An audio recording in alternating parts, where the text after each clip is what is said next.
새벽 기도에 나오신 여러분들을 주님의 이름으로 환영합니다. 함께 샘물의 기도로 기도드리겠습니다. 우리가 알거니와 하나님을 사랑하는 자, 곧 그의 뜻대로 부르심을 입은 자들에게는 모든 것이 합력하여 선을 이루느니라. 로마서 8장 28절 말씀. 아멘. 마음 모아 샘물의 기도를 하나님께 드립니다. 먼저 우리 믿음을 고백합니다.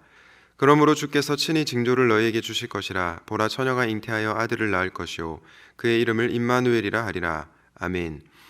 약속하신 말씀대로 이 땅에 오시고 우리와 함께 하시는 주님을 믿습니다. 임마누엘의 복을 누리며 주님을 더욱 깊이 신뢰하는 성도가 되게 하옵소서. 예배와 교회를 위해 기도합니다. 내가 주께 대하여 귀로 듣기만 하였사오나 이제는 눈으로 주를 배움나이다. 아멘. 크고 놀라우신 하나님 앞에서 늘 겸손한 마음으로 예배하게 하옵소서. 날마다 회개하는 심령 주시고 주님의 선하심을 깊이 체험하며 우리에게 베푸신 그 큰 사랑으로 인하여 날마다 하나님을 찬양하는 샘물교회가 되게 하옵소서. 목장과 성도들을 위해 기도합니다. 보라, 형제가 연합하여 동거함이 어찌 그리 선하고 아름다운고 머리에 있는 보배로운 기름이 수염 곧 아론의 수염에 흘러서 그의 옷깃까지 내린 같고. 아멘. 주님께서 다스리시고 주님 안에서 하나 된 샘물교회가 노년에서 유아까지 은혜가 흘러내리는 교회 되게 하옵소서. 목장을 통하여 주님의 사랑이 샘물의 지체들 한 사람 한 사람에게 빠짐없이 흘러가게 하시고 주의 이름으로 모이는 일이 기쁨 되게 하옵소서. 다음 세대와 청년을 위해 기도합니다. 오늘 내가 너에게 명령하는 여호와의 규례와 명령을 지키라. 너와 내 후손이 복을 받아 내 하나님 여호와께서 내게 주시는 땅에서 한없이 오래 살리라. 아멘. 말씀대로 살아가려고 노력하는 부모 세대와 그 모습을 보고 따라가는 다음 세대가 공존하는 샘물교회 되게 하옵소서. 나아갈 방향을 찾기 위해 기도하는 청년들에게 말씀에 힘써 순종하는 부모 세대의 모습이 이정표가 되게 하셔서 순종의 복을 누리는 다음 세대와 청년들이 되게 하옵소서. 선교와 나라를 위해 기도합니다. 외치는 자의 소리여 이르되 너희는 광야에서 여호와의 길을 예비하라. 사막에서 우리 하나님의 대로를 평탄하게 하라. 아멘. 주께서 보내신 선교사님들이 외치는 자의 소리가 되어 하나님의 대로를 평탄케 하는 일꾼 되게 하옵소서. 선교사님으로 말미암아 그와 동행하시는 하나님의 복이 선교지 곳곳에 임하게 하옵소서. 온 우주를 다스리시는 하나님께서 우리나라를 붙들어 주셔서 교회들이 주를 섬기고 선한 일을 실천하는데 어려움 당하지 않는 자유롭고 건강한 대한민국이 되게 하여 주옵소서. 2023년 한 해도 신실한 하나님의 사랑으로 마칠 것을 믿으며 우리 구주 예수님의 이름으로 기도드립니다. 아멘. 오늘 하나님께서 우리에게 주시는 말씀은 마태복음 1장 18절에서 25절 말씀입니다. 예수 그리스도의 나심은 이러하니라. 그의 어머니 마리아가 요셉과 약혼하고 동거하기 전에 성령으로 잉태된 것이 나타났더니 그의 남편 요셉은 의로운 사람이라 그를 드러내지 아니하고 가만히 끊고자 하여 이 일을 생각할 때에 주의 사자가 현몽하여 이르되 다윗의 자손 요셉아, 내 아내 마리아 데려오기를 무서워하지 말라. 그에게 잉태된 자는 성령으로 된 것이라.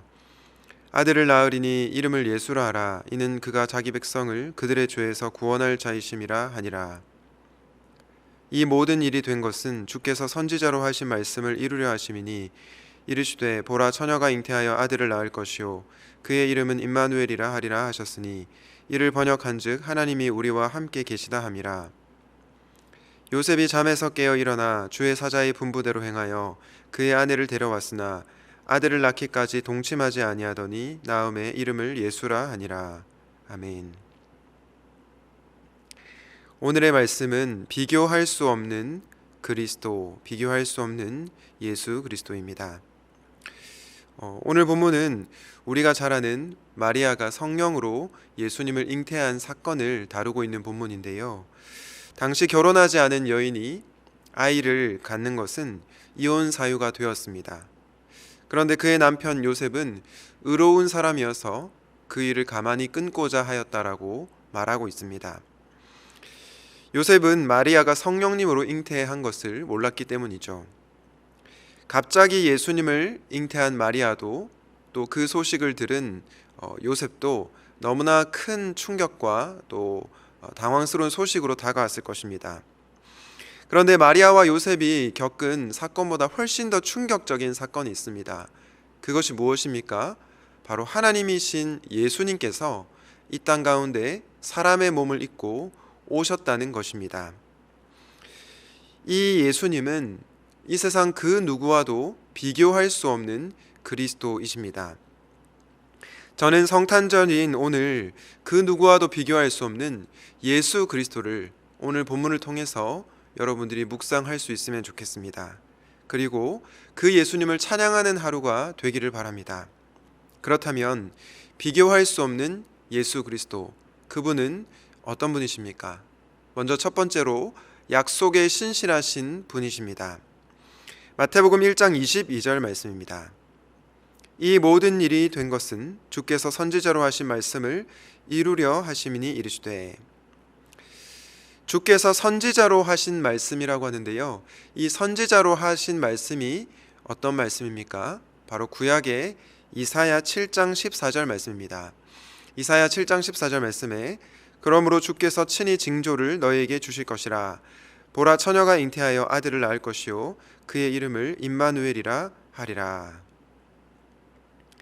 이 말씀은 원래 주전 735년 아람 왕과 이스라엘 왕이 유다 왕 아하스를 대적하여 연합 공격을 펴던 상황에서 아하스에게 주어진 징조였습니다.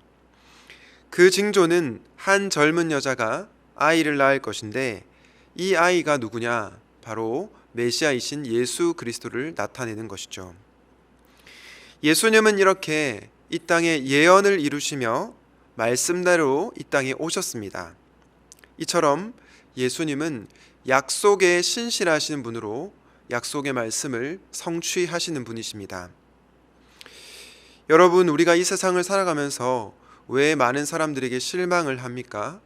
그 이유는 사람들의 말과 행동이 다르기 때문입니다. 사람들이 자신이 한 말을, 내뱉은 말을 스스로 지키지 않기 때문입니다. 부모는 자녀에게 내가 너를 정말 사랑하겠다 말을 하지만 그러지 못할 때가 많습니다. 자녀 역시 부모님 말씀을 잘 따르겠다 말하지만 그 약속을 어길 때가 많이 있죠. 배우자들도 결혼식 때 상대방을 정말로 평생 사랑할 것처럼 고백을 하다가도 결혼 생활을 하다 보면 그렇게 하지 못할 때가 너무나도 많은 것 같습니다. 그러나 여러분, 우리 예수님은 어떤 분이십니까? 그분은 당신이 하신 말씀을 반드시 지키시는 분이십니다. 왜냐하면 그분은 약속에 신실하신 분이시기 때문입니다. 그 약속에 신실하신 비교할 수 없는 예수 그리스도를 찬양하는 오늘 하루가 되기를 바랍니다. 비교할 수 없는 예수 그리스도, 그분은 어떤 분이실까요? 둘째로 우리를 죄에서 구원할 자이십니다. 마태복음 1장 21절입니다. 아들을 낳으리니 이름을 예수라 하라. 이는 그가 자기 백성을 그들의 죄에서 구원할 자이심이라 하니라. 여러분, 예수라는 이름의 뜻이 무엇입니까? 자기 백성을 죄에서 구원할 자입니다. 그러므로 예수님은 그 누구도 대체할 수 없는, 비교할 수 없는 그리스도이십니다. 왜 예수님만이 우리를 죄에서 구원할 유일한 구원자이실까요? 그 이유는 예수님께서 참 하나님이시자 참 사람이시기 때문입니다. 잘 한번 생각을 해보십시오. 사람이 죄를 지으면 그 죄에 대한 벌을 누가 받아야 합니까? 당연히 사람이 받아야 합니다. 그렇기 때문에 하나님이신 예수님께서 사람이 되셨습니다. 그런데 만약 예수님께서 사람이시기만 하고 하나님이 아니라면 어떨까요? 하나님의 무시무시한 진노를 감당할 수 없습니다. 왜냐하면 하나님의 진노는 인간이 감당하기에는 너무나 큰 짐이기 때문입니다. 게다가 그가 감당해야 할 죄는 현재에 존재하는 인간뿐만 아니라 과거에 태어났던, 그리고 앞으로 태어날 모든 인류의 죄이기도 한 것입니다. 이 죄에 대한 형벌을 어찌 한낱 인간이 감당할 수 있겠습니까? 그러므로 오직 하나님이신 예수님만이 이 죄를 감당하실 수 있는 것입니다. 그러나 하나님만으로서는 이 짐을 질 수가 없는데, 그 이유는 하나님은 고통을 당할 수도 형벌을 당할 수도 없기 때문입니다. 그래서 하나님은 사람이 되셨고 고통을 우리를 대신하여 당하셨습니다. 다시 정리를 하자면, 우리를 죄에서 구원하실 분은 100% 하나님이시오 100% 사람이신 유일하신 예수 그리스도밖에 없는 것입니다.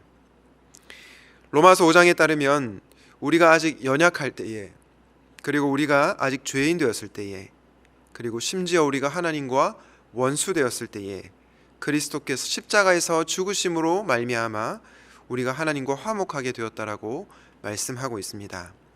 이것이 바로 예수님께서 성육신 하셔서 십자가에서 달려 죽으신 은혜요 결과입니다. 지난 주일 교회 학교 아이들이 그 얘기 들어봤니라는 찬양을 불렀는데, 그 찬양의 가사를 들으면서 저는 많은 은혜를 받았습니다. 특별히 이 가사가 저에게 마음에 와닿았는데요. 우리를 죄악 가운데 버려둘 수 없어서 하나님의 사랑이 여기 내려오셨대. 사랑하는 여러분, 하나님이신 예수님께서 저와 여러분을 죄악 가운데 내버려 둘 수가 없어서 바로 이 땅 가운데로 내려오셨습니다. 그리고 십자가를 지셨습니다. 우리가 이 복음의 진리를 너무나도 많이 듣다 보니 어느새 무뎌져 있지는 않은 건 아닌가 돌아보게 됩니다. 이 성탄의 계절에 하나님이신 예수님께서 우리를 죄악 가운데 버려둘 수 없어서 오셨다는 진리를 다시 한번 마음에 새기십시오. 우리를 죄에서 구원할 자이신 분이 오직 예수 그리스도, 그분만이 비교할 수 없는 분이심을 깨닫고 그분을 찬양하는 하루가 되기를 바랍니다. 비교할 수 없는 예수 그리스도는 약속에 신실하신 분이시고 또한 우리를 죄에서 구원할 자라고 말씀드렸습니다. 비교할 수 없는 예수 그리스도, 그분은 마지막으로 어떤 분일까요? 마지막은 우리와 평생토록 함께 하시는 분이십니다. 마태복음 1장 23절 말씀을 보겠습니다. 보라, 처녀가 잉태하여 아들을 낳을 것이요 그의 이름은 임마누엘이라 하리라 하셨으니 이를 번역한즉 하나님이 우리와 함께 계시다 함이라. 이것을 통해서 우리가 알게 되는 예수님은 어떤 분이십니까? 우리와 함께 하시는 분이십니다. 특별히 예수님은 어느 기간 동안 우리와 함께 하실까요? 예수님은 우리와 평생토록 영원토록 함께 하십니다. 마태복음 첫 장인 1장과 끝장인 28장은 우리와 함께 하시는 예수님에 대해서 동일하게 강조를 하는데요. 28장 20절에 보면 이런 말씀이 나오고 있습니다. 내가 너희에게 분부한 모든 것을 가르쳐 지키게 하라. 볼지어다 내가 세상 끝날까지 너희와 항상 함께 있으리라 하시니라. 예수님께서 우리와 언제까지 함께 하신다고 말씀하십니까? 세상 끝날까지, 평생토록 함께 하신다고 말씀하십니다.